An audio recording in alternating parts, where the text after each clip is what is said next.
pushed over, and now they've moved on to the grass.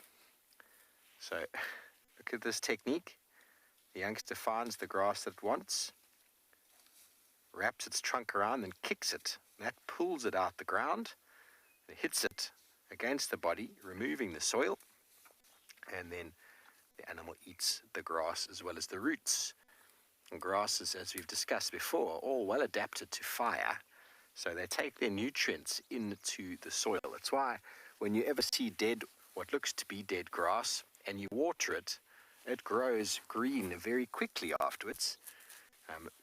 Many grasses, most grasses around the world have evolved with fire, and so they'll go through dormant periods where they just take everything down into the ground, and then as soon as there's rain, back to life they come. And so elephants are very aware of that, and that is what they're looking for right now.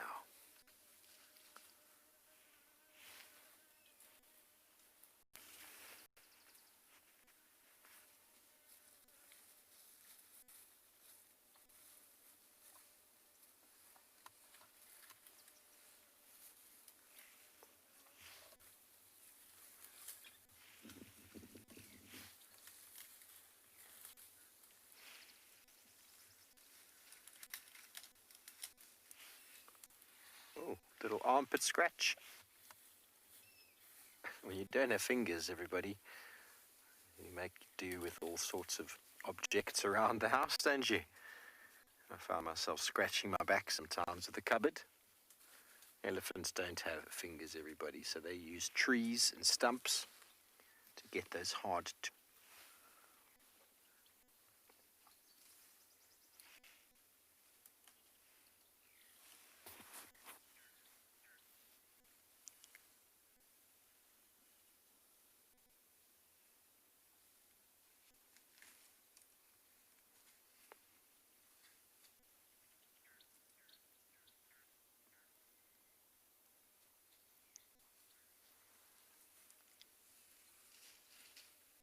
So we're going to move on from our elephants in the river. Let's see what else we can find.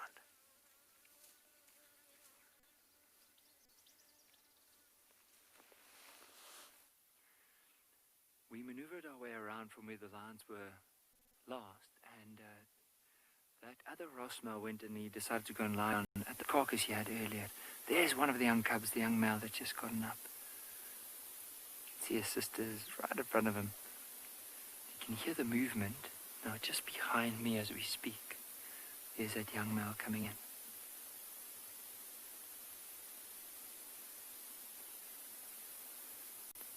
So have a look when he joins up with the rest of the pride.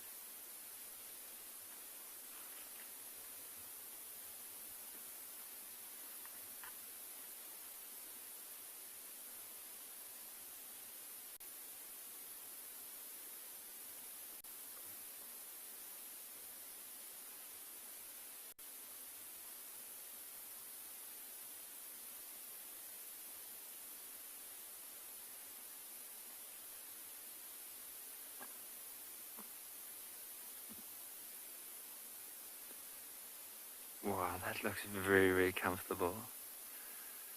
Look at the young brother now, how he's just put his left paw on top of his sister. Now sister, also the other female that's there, looks like it's hugging its sister. So see the leg goes over the head, and then look at the young male, how he's put his paw on top of his sister as well.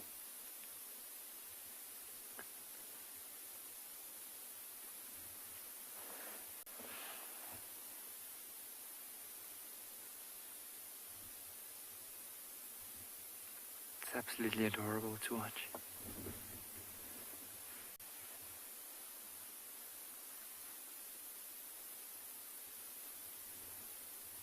And just listen to how peaceful it is if you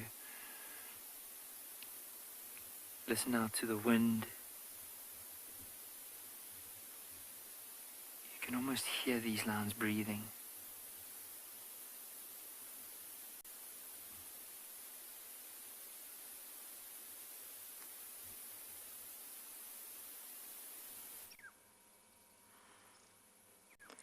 We didn't manage to find the woodpecker, we did find this little bee eater. There's quite a few of them around. I love watching them.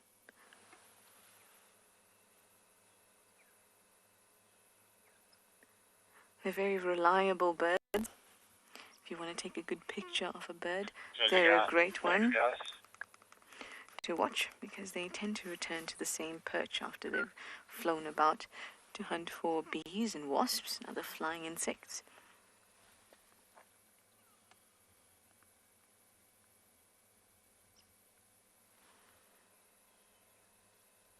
Aren't those colors just marvelous? Love the blue eyeshadow.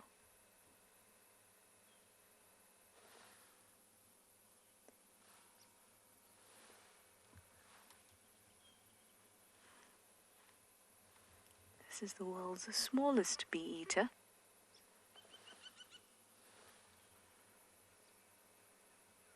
Yes, you. It's only about 15 grams.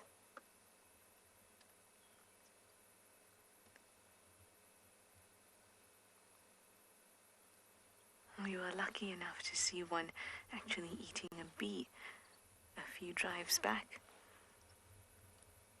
You see how they rub the bee onto their nearest branch, or whatever they're perched on, to get the sting off and then gobble it up. Since this one is actively hunting, maybe we'll see it again.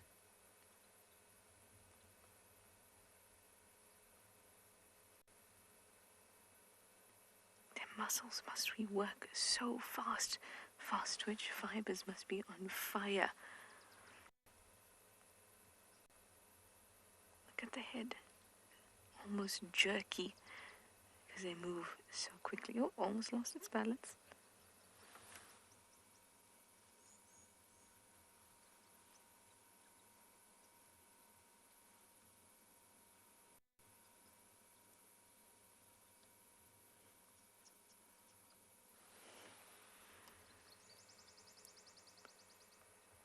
Always returning.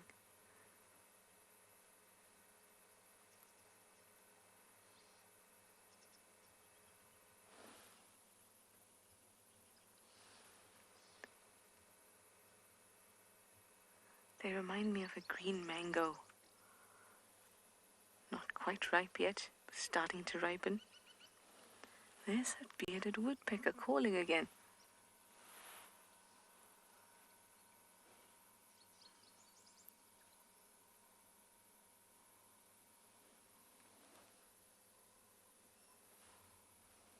The Malwati is just great for birds, and that's why I like to hang around here.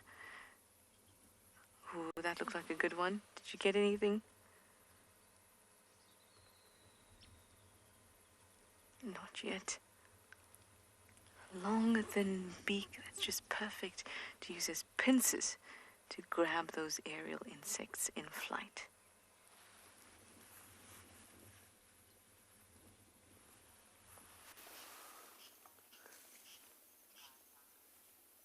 Welcome back. We are just down the road from Trishana and we've got ourselves a Birchall's Starling.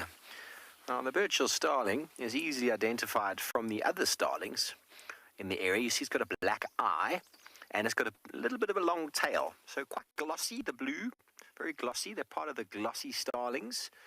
The other two we get is the Cape Glossy and the greater blue-eared that we get here. And both of them have got a very bright orange eye, so not to be confused. Okay, now this one is looking for insects that the elephants are disturbing. Elephants moving through the undergrowth. Yeah, we spoke about facilitation before by the elephant busy pushing over the tree and facilitating the feeding for the other elephants and other animals. Now, right where the starling is looking is where those young elephants were kicking the soil and pulling up the grass by the roots. And by disturbing the soil, what you're doing is you are turning the soil over and you are providing or revealing insects that the elephant wasn't after, but a bird like this most certainly is. So another form of facilitation that this bird is managing to benefit from. At the same time, when the elephants are moving through the vegetation, they also disturb insects, which they are then able to catch, because many of the insects are extremely camouflaged. So many of you are commenting on how beautiful the coloration is. Yes, indeed. There are carotenoids in the feathers that are add a reflection. When the light is in the right angle, they reflect back this beautiful blue. That is the elephant's tail you see swinging above. And then when they're in the wrong angle, the light, if it's coming from the wrong angle, they look completely black in color. So no doubt the glossiness helps them in retaining, or should I say avoiding, getting too hot. They are a bird that's very busy here in the summer months, throughout the year actually. They're always out and about. And one of the biggest issues animals have in these areas is trying to not get too warm.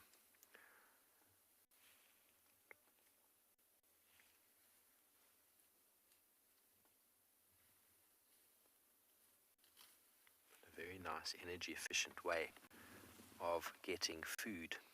Is he gone? He's on the floor again. There we go. This is either him or a friend that just arrived. See, look at all that. All the insects that have been turned over by the soil. So there's a bit of disturbance there. When, what is that? I don't know what it is. When the roots of the grass are pulled out, you've probably tried that at home before. You take some grass and you pull it out. Huge amounts of soil gets moved with it. And there can be many, many, many organisms that are then pulled onto the surface. And this bird is maximizing on that.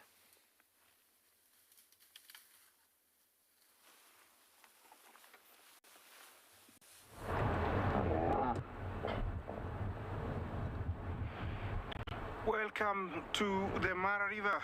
I am here, all packed and ready to give you updates on exactly what's happening here at the river. I have the residents, as usual, crocodiles, and maybe hippos are hiding underwater. I can't see them at the moment, but they are somewhere there. The river is even much faster today, more browner. Yeah, the hippos are hiding somewhere. I can't see them.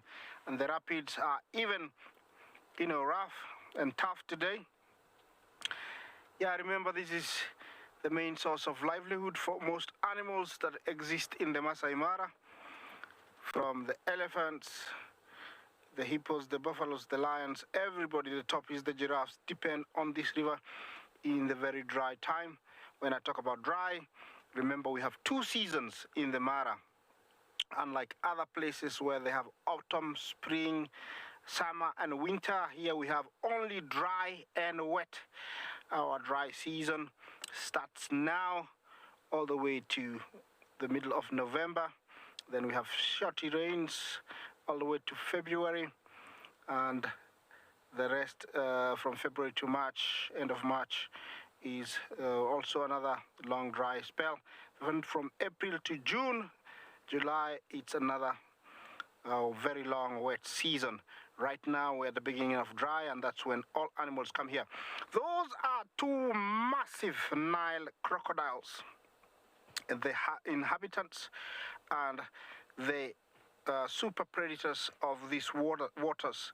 Remember this, prehistoric reptilian reptiles have, been roaming in these waters and rivers of Africa for over 60 million years.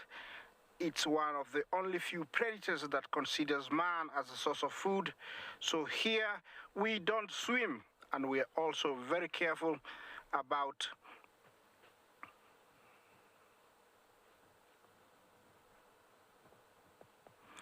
plight. You say what types of crocodiles we get in Kenya?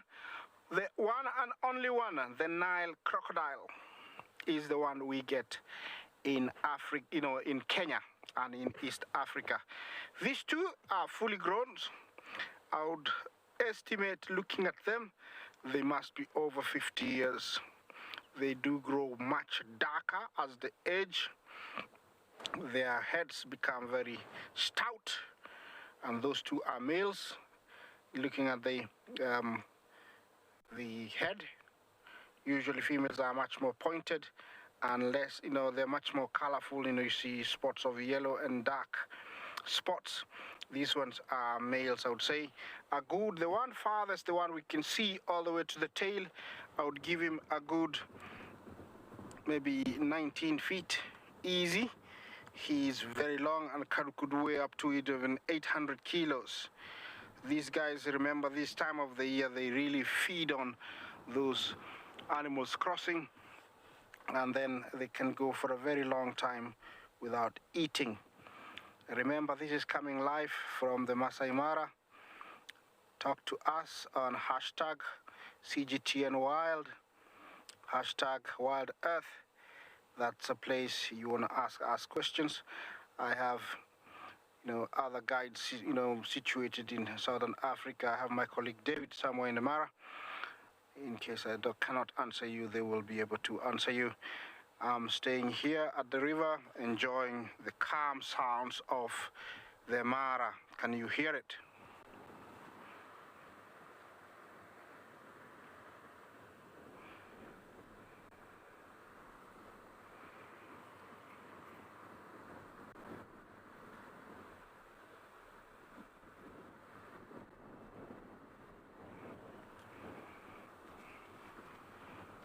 That's the sound of the water that I am getting from where I am. I don't know if you heard it.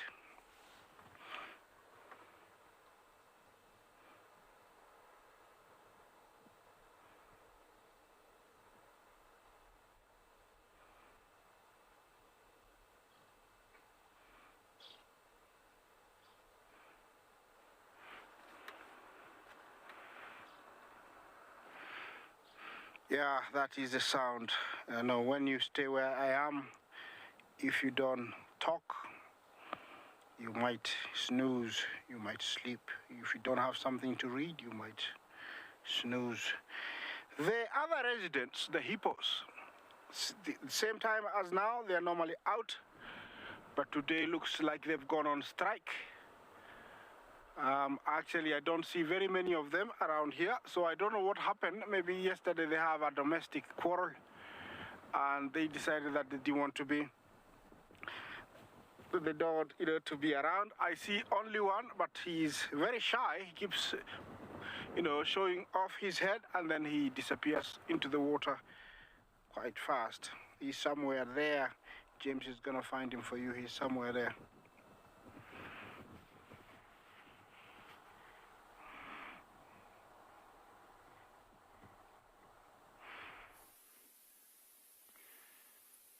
Have a look at these young two cubs right next to each other. You'll notice that the sister has gone and creeped in a little bit closer to the other one. See, her chin's quite close to that bigger female off to the left chin, but this young male, early on, it was so cute. He was lying down with his leg over his sister, but they are so relaxed. That other white male came and joined up with the rest of the pride, and he's just lying down between that young male and that big Ross male at the back. But all of them, I'm just trying to count, but what I can see is 1, 2, 3, 4, 5, 6, 7, 8, 9, 10, 11, 12, 13, 14 lions lying down there, right in front of us. Now what I wonder that could have happened here is because today is an overcast day and the wind was blowing quite strong last night, as these lions were probably moving in this area. I just want to see if there's another, there is another lion that just got up. That's why they are all lifting their heads just to have a look. But you know how interesting it is? I mean, that lion stood up at the back where we can't even see him, and immediately these ones knew that there was something happening. It just shows you how alert they are of what's going on around them. But so, when they started moving through this dense area, they probably smelled either wildebeest, could have been a nyala, something that could have moved into this dense area for a bit of cover out of the wind and out of the cold. And that's when these lions found it. And after that, they decided to come and lie down here. Now, the one cub also picked up its head. See, that's the young male we saw earlier that was feeding. And then the young, all of them lowering down their heads. So he's the only one that has his head up. See how he's picking up his head pointing his nose forward up into there. That's him just smelling. Remember, we had that question earlier about what senses would be the best. So they constantly smell and listen to what's going on around them.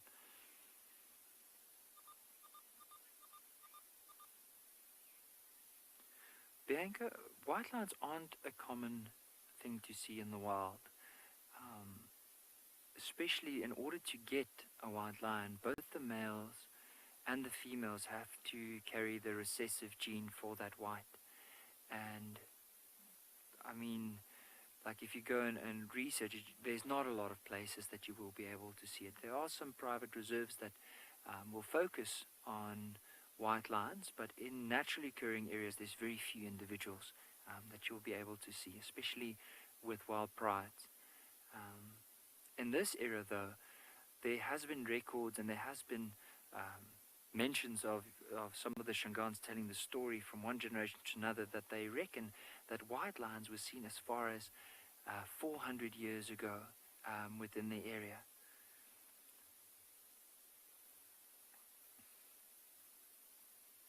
But what's quite amazing is to be able to see two white lions in one view, like we can see now. That's really special, and not just can't just see it just anywhere.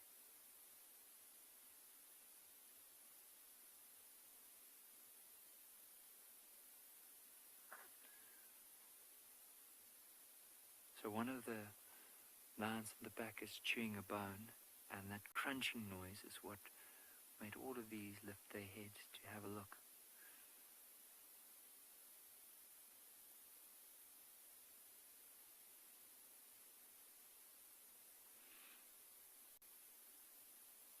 Such a beautiful scene to watch, because you'll notice right next to that white male, there's another male that's picked up his head with a little bit of fluff around his chin. Now those two are brothers, and it's incredible that that young male decided to go and lie down right next to his brother. It just shows you that bond that they have, and eventually when they get kicked out of the pride, they most likely will stick together and form a coalition, like these two Ross males. Unless there's other males that also join up, but if they get kicked out at the same time, we'll know that they'll be together.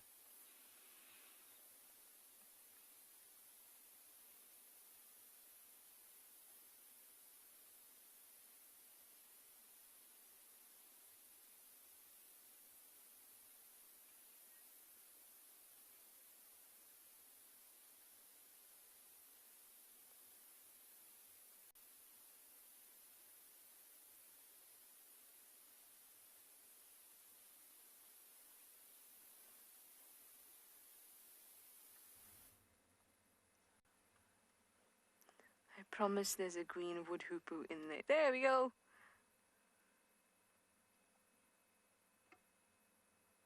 I love these birds so much. That bull is so beautiful.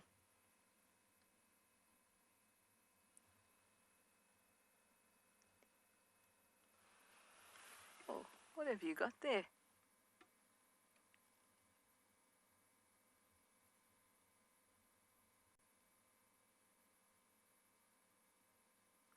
Looks like they're looking for beetle larvae that grow underneath the bark. Actually look like you might have a bee. Let's see if it pulls. If it pulls another one out there, it's definitely a beetle larvae.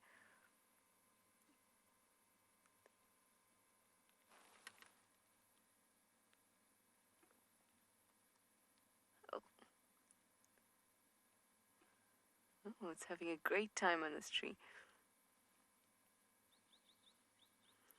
Sometimes I'll rub the insect against the tree to also just kill it, because I suppose it's not nice to have something wiggling as you swallow.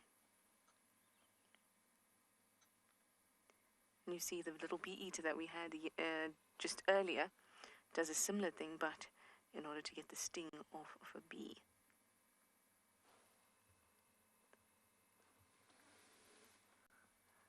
Oh, very busy. There they are at the base of that tree.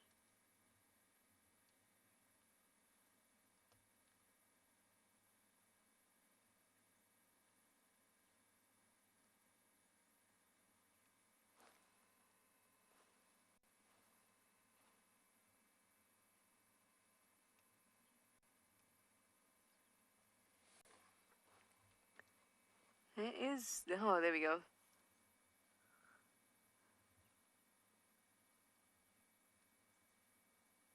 Look at that work. You can see just why a beak like that is so useful for the type of food that they're after. You can really get it in between there, just like that, between the outer bark and the inner bark.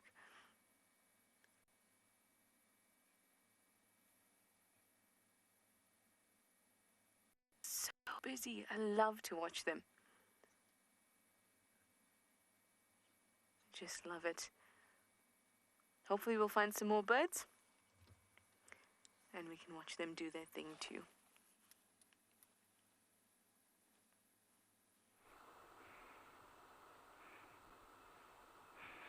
Hello and welcome back to the Mara.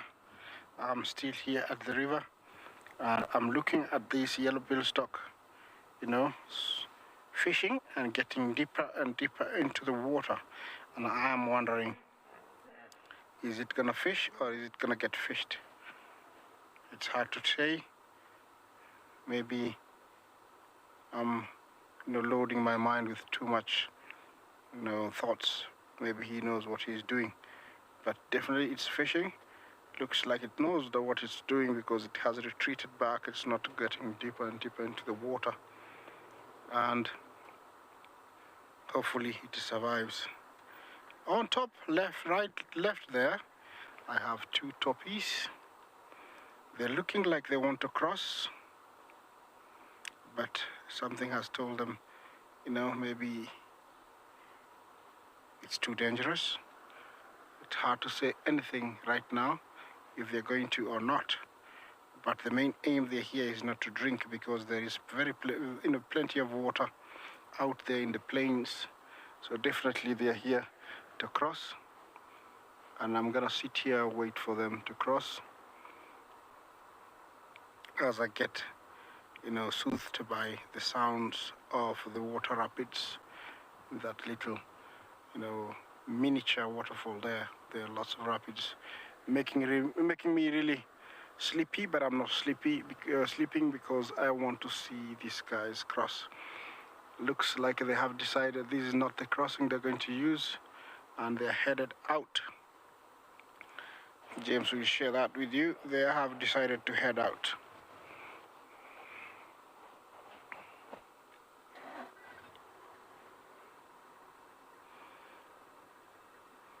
Yeah, remember, it's not always that when they come, they will go. This river reminds them of a lot of things, dangerous things. They can come and stay there for a minute and then decide they're going to go. They can come and decide to go back immediately. So it's always unpredictable. They're coming back. Okay, at this crossing, nobody is here apart from me. Hopefully they do cross. Nothing special about that, but it does happen that you are sometimes alone here at the crossing.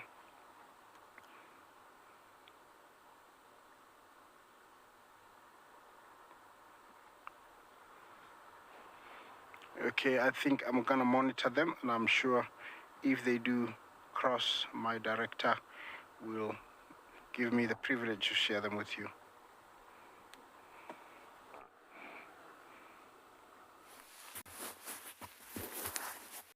Thanks, Isaac. From topies to impalas and nyala into action here in the Great Kruger National Park once again. There's a nyala bull just exerting his dominance on this herd of impala. But let's have a look at these two boys in the middle of frame here. BK, sorry. The middle of the road. There they are. These two male impala are doing something known as allo grooming. Here we go. I want you to groom my neck right over there. Yes, right there.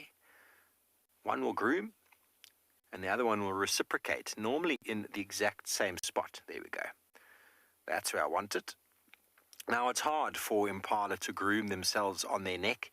They can pretty much get everywhere else on their body, but the head and neck area is a bit of a tricky place to do. And it's a very important place to groom because That area is often a very, very hot spot for ticks because of the blood network and the potential warmth. And so grooming in this form, allo-grooming, forms bonds and also helps for each other to help each other eradicate ticks that possibly oxpeckers weren't able to get. Two little friends here doing what they do. 2-year-old impalas, or should I say, last year's, not last year November, but the year November before. Their horns, the same size. They are the same age. Here we go, right on the forehead. The third eye, please. Oh no, I want it on the chin. It's very cool to see this sort of behavior.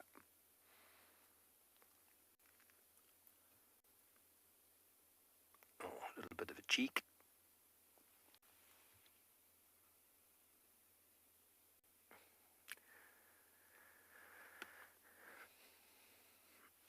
And Bernice, they are so social. You'll notice, and that's when we start noticing the end of the official rutting season. Oh, hang on, there we go.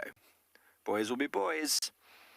When the big dominant male impala, actually the one on the right is younger than the one on the left, only slightly. There's a year difference between those two. You can see the length of the horns.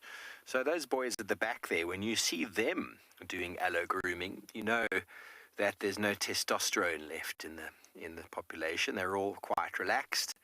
That takes some time. They get so G'd up, those boys, competing for females in the early months of the year. It takes them months to eradicate those bonds, or to, should I say, eradicate that testosterone. They're always very sort of standoffish to each other, always keeping a little periphery or perimeter around themselves. They don't like to be too close to each other. But when you do see the older boys grooming like that, then you know everything's relaxed. They're back to normal.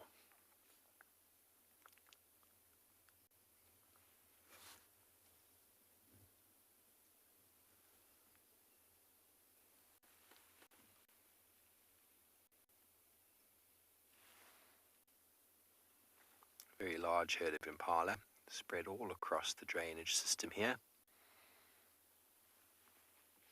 Mixed herd of males and females.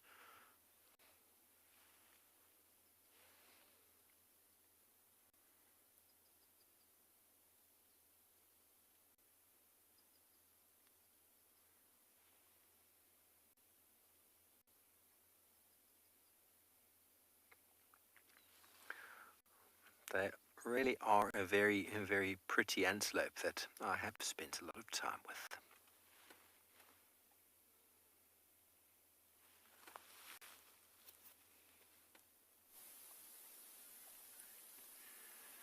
We have it that young male decided to pick up his head, but you can see it wouldn't be too long before he just lies down again.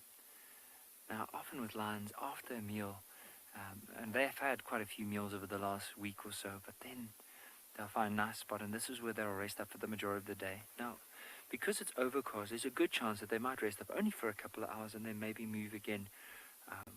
But if you look at the male at the very back, that belly is so big that I'm sure it's not going to head anywhere pretty soon. Look at this young female just picking up her head. Now, I wonder where the brother has moved on off to. Oh, he's actually a little bit more to the left. But just so that all our viewers know, is that the area where we have found them is really thick.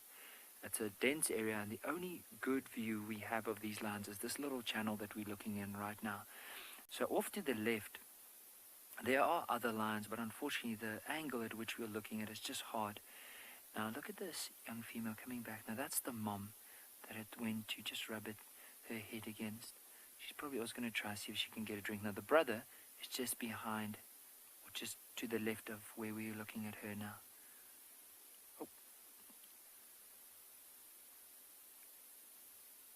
See how they're trying to suckle while she's standing up?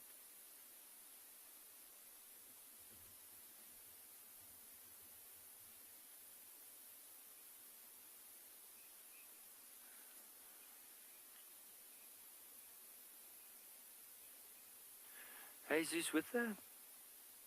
Oh, before I answer the question, look at that paw on top of that young male's head.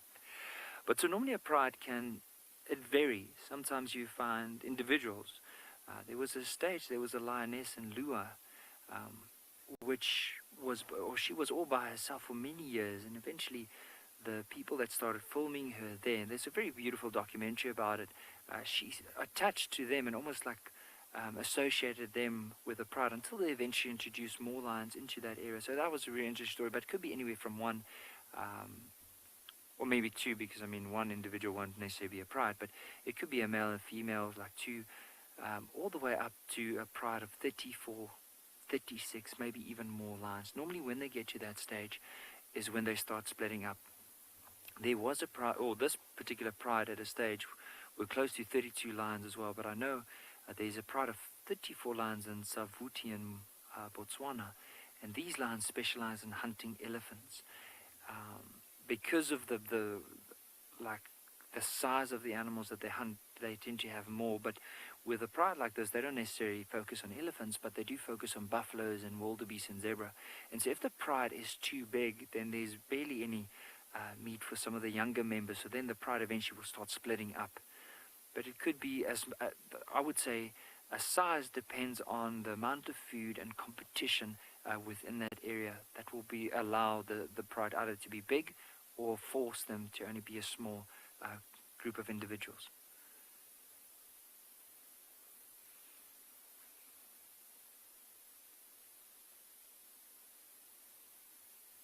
And you can see his mane is slowly starting to develop into a full mane. Now, between his ears, there's still a lot of room there for the mane to grow, but underneath, he is getting a very fluffed up mane. And it's normally around this time, for the next 2 years now, is when his mane is going to start to develop. And I wonder if because he's already, his size of his head as well as his paws are bigger than these Ross males, if in the next 2-3 years from now, if he's going to have a bigger, more impressive mane than those two males. Now, his father, just thinking about it, was an impressive male lion, probably one of the biggest that I've seen. And if he grows like that, he will be an impressive male.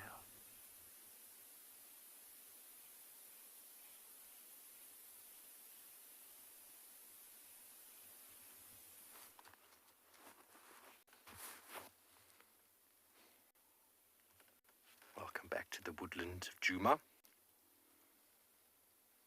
There's another young Nyala coming through there.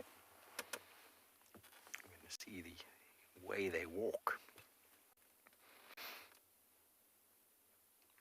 The stripes on the body, the mane of fur on the back of the neck, on the shoulders. It's not uncommon to find mixed species herds. Nyala, impala, zebra, kudu, bushbuck, giraffe will all hang out together.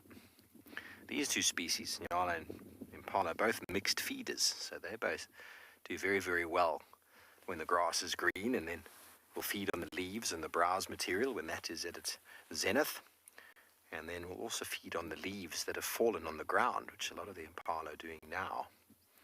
So that diet switch, that ability to switch a diet, is a very big advantage to an animal that lives in a savanna, an area that's got grasses and trees. Obviously, most of the large mammals you find in the Mara are pretty much grazers for the most part, because of those wide open expanses of grass, nutrient-rich grass, that is. But you do find mixed feeders there as well, in the form of eland and impala and elephant.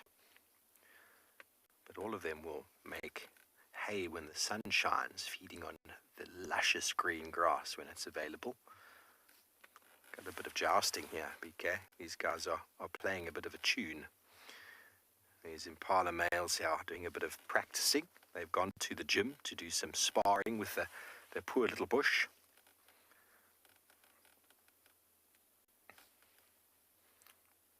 You never want to fight. No heavyweight boxer has ever climbed into the ring without having gone to the gym and practiced his punches practice his technique and strengthening and body conditioning.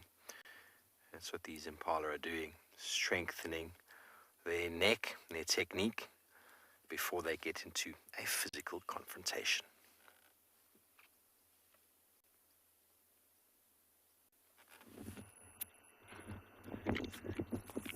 Yes, exactly. That's what the impalas will do. But the zebras here have a different story because they are eating and some are just playing. And just look in a very small area how many they are. So crowded for two reasons. Number one, there's a lot to eat where they are. The grass here is much shorter from where it was earlier, and there's a lot of water not far from here, from some springs. I'm not sure what the message that one is trying to send. And exactly, that's not grimacing as some of the males or some of the stallions have been known to do. Could be smelling something out in the air. And grimacing is done differently when they're finding out if the females could be in estrus. I didn't see him sniffing any female. It has become quite hot now, and I think after a lot of eating, they would want to bring maybe the body temperatures down or to help in digestion by going to some water point to have a drink. These are the common zebra or the plains zebra. Sometimes we also call it the Burchell's zebra. And remember, we have always requested you for questions or comments. Should you have, out of my experience, tend to drink more water than the wildebeest. Now, why I'm saying so, they're very close to some natural water ahead of us, where we have buffaloes in the background. And you know buffaloes also drink lots of water. And between the buffaloes and the zebras is the spring I'm talking about. And so, oh, the big buffaloes in the background there. Now, both these species here are grazers, and that's why they have a commonality. And I think the buffaloes are also enjoying the short green grass. Many species, once in a while, will warm up, just slow down, stop eating, and enjoy the sunshine. But you can see there's a bit of discussion maybe going on there, and I'm trying to imagine there's so many young bulls there, or young males, trying to either it's time for them to leave the herd, because there's some kind of debate going on there between these zebras here. You can tell. Not once we have seen huge herds like this, and then the next time you see them, if you're able to follow them correctly, they'll split, and more often than not, it's the boys that will leave the herd. They look to be in very good condition. If you look on their mane, the mane is very upright, an indication they're doing very well in terms of feeding, water.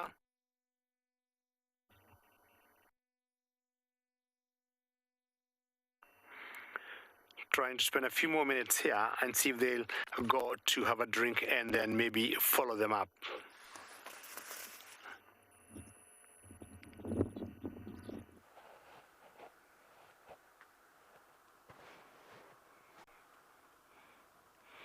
Welcome back to the river, and my toppies have totally disappeared out of sight, but my crocodiles have been loyal and faithful to me. They haven't moved an inch.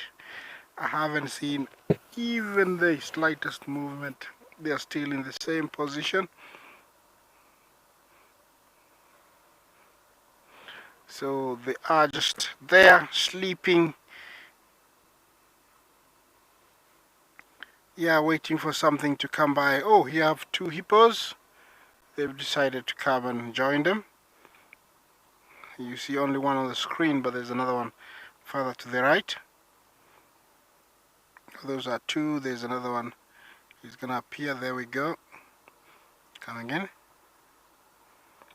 Yeah, I don't know what's happening, but it looks like they have a standoff.